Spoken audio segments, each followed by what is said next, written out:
قرآن مجید کا سورہ نمبر 15 سورہ ہجر۔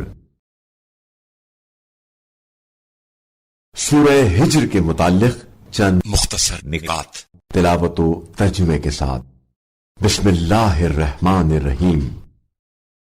سورہ ہجر موجودہ ترتیب کے اعتبار سے قرآن مجید کا سورہ نمبر 15 اور ترتیب نزول کے لحاظ سے سورہ نمبر 56 ہے۔ یہ سورہ مکہ مکرمہ میں نازل ہوا۔ اس سورے کا نام اس کی آیت نمبر 80 کی مناسبت سے رکھا گیا ہے، جو اصحاب ہجر یعنی قوم حضرت صالح کے بارے میں ہے۔ اس سورے میں اصحاب ایکا کا ذکر ہوا ہے۔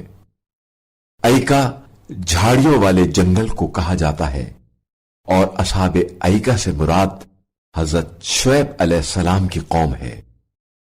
آیت نمبر 9 کے مطابق اللہ نے قرآن کی حفاظت کی ذمہ داری اپنے پاس رکھی ہے، چنانچہ آج اس حفاظت کو ہم واضح طور پر دیکھ رہے ہیں کہ آسمانی کتابوں میں صرف قرآن مجید لفظ بلفظ محفوظ ہے، بلکہ طرز و طریقہ تحریر میں بھی کوئی تبدیلی نہیں آئی ہے۔